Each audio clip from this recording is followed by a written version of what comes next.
Maplewood is in the running to receive up to $1 million for a project called Kid City. We'll have the details coming up in this half hour. A 35-year-old cold case is solved by the Minnesota Bureau of Criminal Apprehension. We'll have that story, plus information to keep you safe as we approach stormy weather.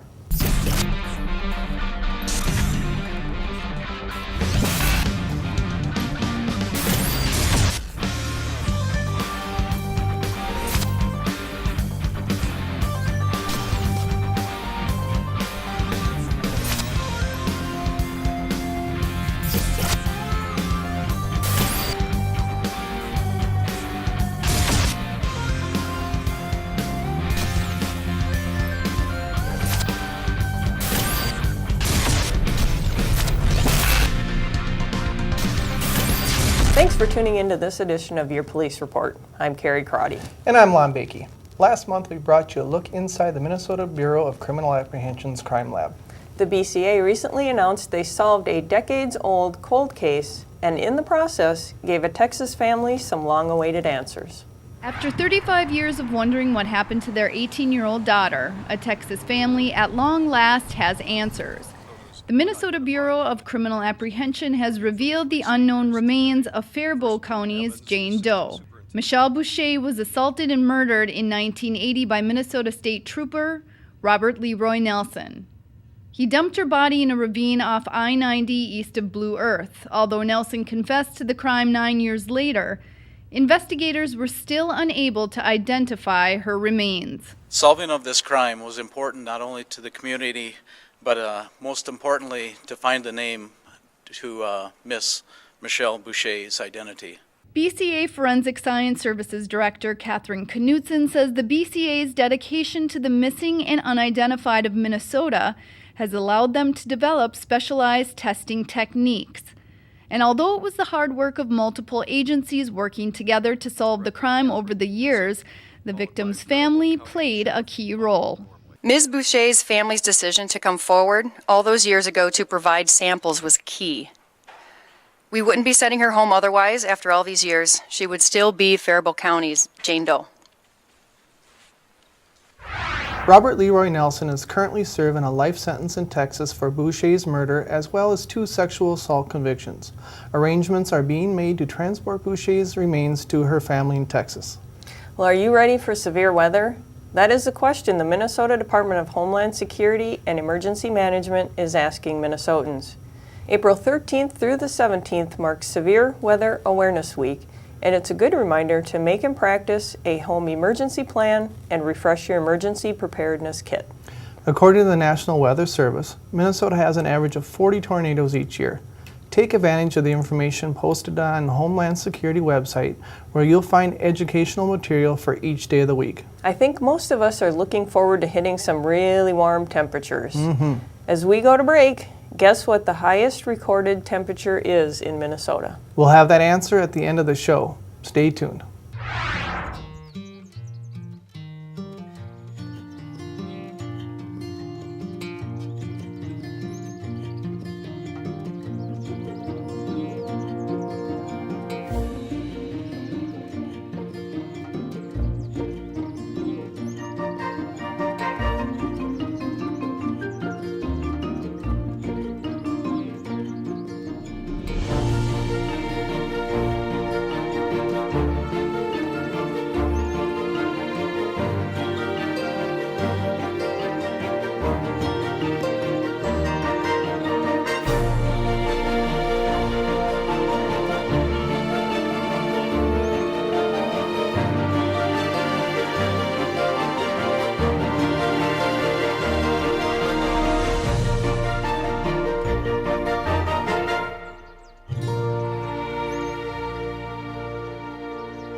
Maplewood has been selected as a finalist to receive up to $1 million for public art. The police department, among other city groups, will work with an artistic team to engage city youth.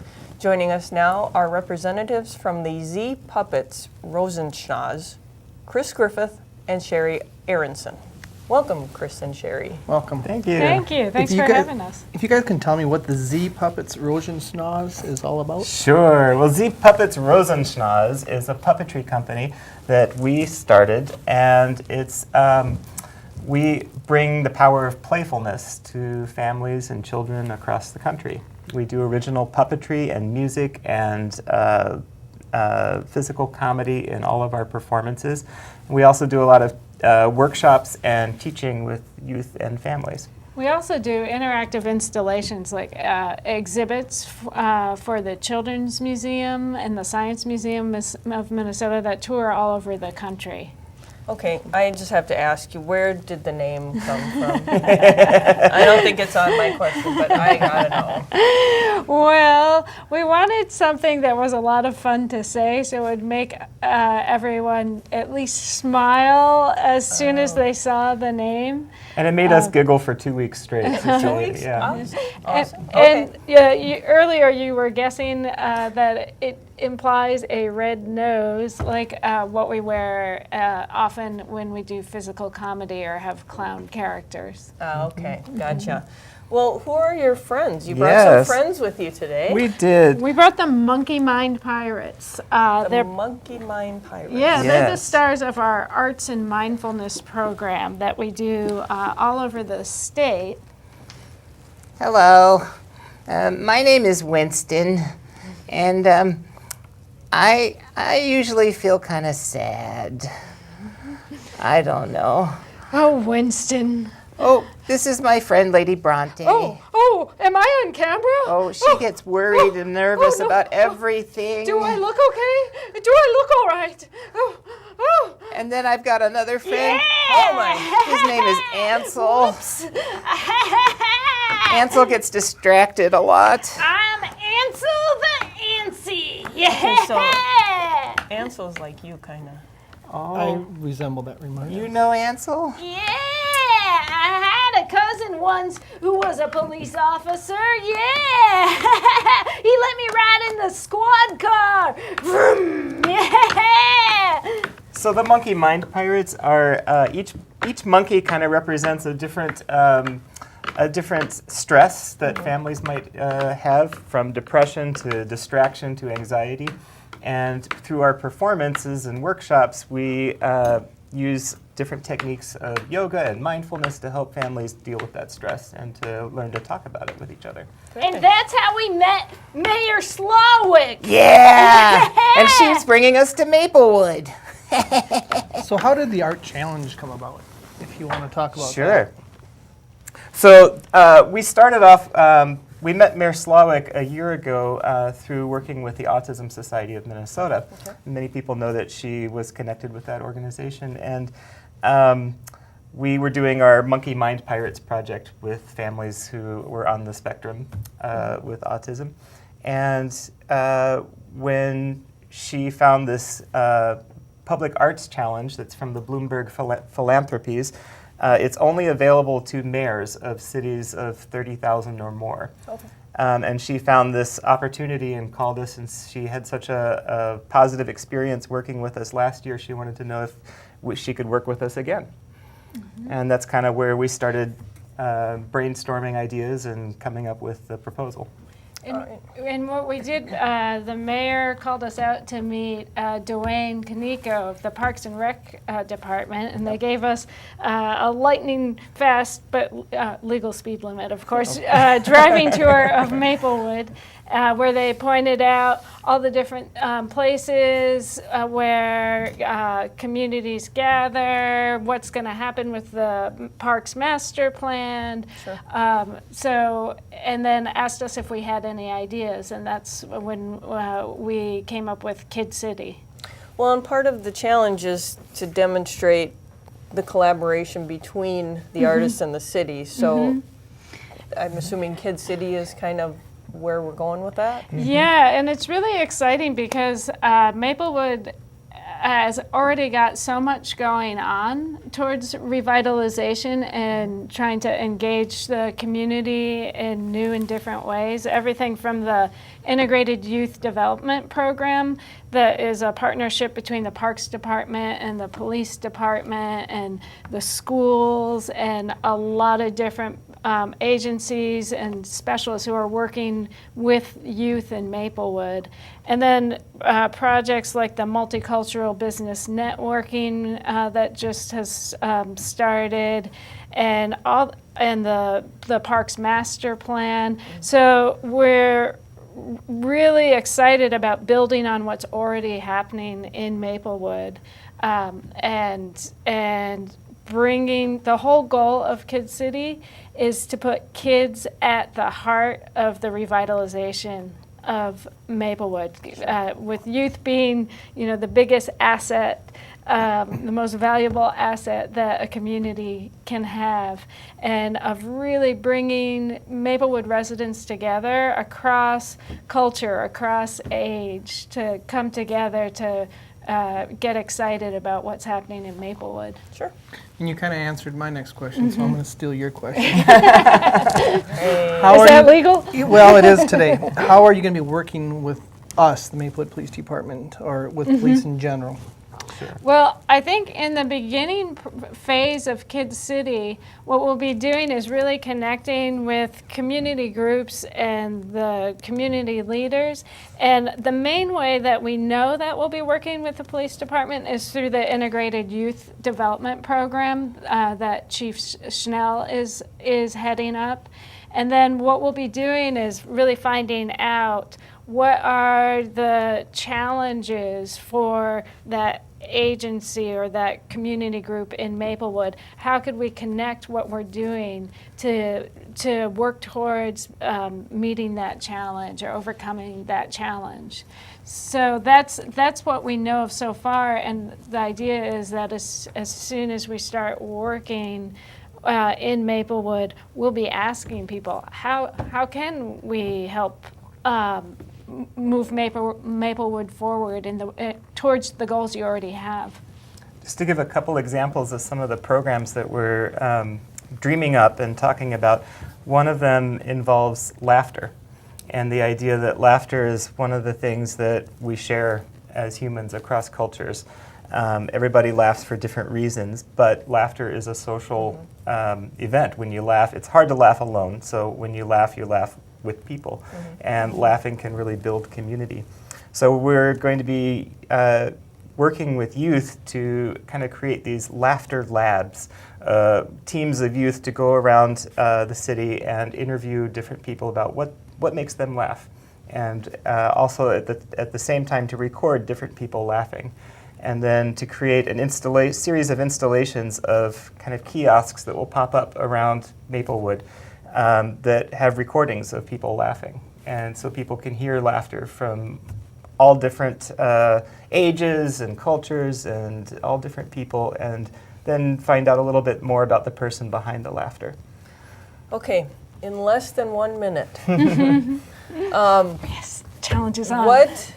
What is Kid City? Because when you say Kid City, I think of a place.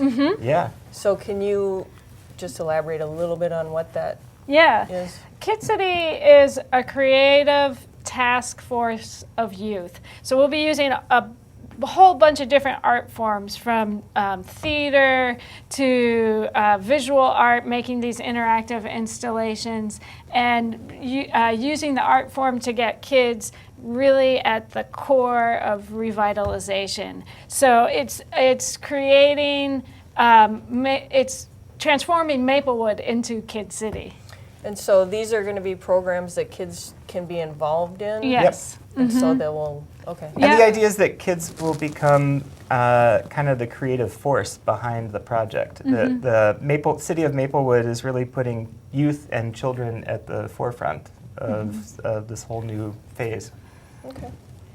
Well, Thank you so much for Yeah. coming and sharing that with us. Thank And you. You got one thing wrong, though. You said it's hard not to laugh by yourself. In the morning with that mirror, it's pretty easy to laugh. Or more of a cry. Some people find it easier than others. Right. And thank you, friends, for joining us. you're also. welcome. Yes. We're going to take a short break, but coming up, We'll tell you what horrifying crime has community leaders taking action. There's a place, not so far away, a place where you don't have to keep the volume down. You'll find all sorts of creatures in this place without have to. The silly you, the proud you. You may even meet the curious you. Tickling me! You! Ask your parents to take you to this not so far away place. Come to the forest, where the other you lives. But first, stop by discovertheforest.org. every year millions of children, women, and men are victims of human trafficking. It's not just a problem affecting other parts of the world, it's happening right here in our communities. Combating the crime is a top issue for law enforcement in the Twin Cities and greater Minnesota. Take a look. For a crowd of about 140 people, a panel recently discussed the problem of sex trafficking in Minnesota. St. Paul Police Sergeant Ray Gainey says the University of Minnesota study links poverty, including the homeless, drug abusers, and runaways, to forced prostitution. He presented a 911 call placed by an 18-year-old runaway from Iowa, tricked into coming to St. Paul. She spent 7 days in captivity, forced to have sex with at least 30 men. They told me I was supposed to make money and they've been making me see my guys and now I'm afraid I have something. Catherine, honey, I'm going to send you a doctor too, okay? Okay. When does it start, sweetie? I don't, it's 30. I came here last week on Wednesday. The average age of entry into sex trafficking is 13, and because of the traumatizing and brutalizing conditions these victims endure, their life expectancy is short. Gainey says activity historically took place on the streets, where today the encounters are happening indoors, in apartments and hotels. Officials have reached out to hotel staff to provide education on what to look for. They said, yeah, we kind of figured something was up, but nobody actually made the phone call to the police. One of the things that the Ramsey County Attorney's Office has done is get all of the hotels in Ramsey County to come together to learn about sex trafficking, to see what it looks like. Ramsey County Attorney John Choi says the demand is driving the problem. The Department of Public Safety conducted a study among 100 men who'd been arrested in a sting operation. They found the average John is 43, married with children, and has gainful employment. He pointed out during the panel discussion, if they posted a fake ad online, it would take less than 2 minutes for men to begin responding. The phone would keep ringing constantly. That's the type of demand that we're talking about that exists here in our community and really throughout the state of Minnesota. Wherever there's a population center, the way the back page is organized, as you can see, Bemidji, Brainerd, Duluth, Mankato, Minneapolis, St. Paul, Rochester, St. Cloud. It's wherever the population centers are, and there is a demand that's out there. St. Mary of the Lake sponsored the panel discussion, hoping to raise awareness about these crimes against humanity, and hoping the discussion will help prevent them.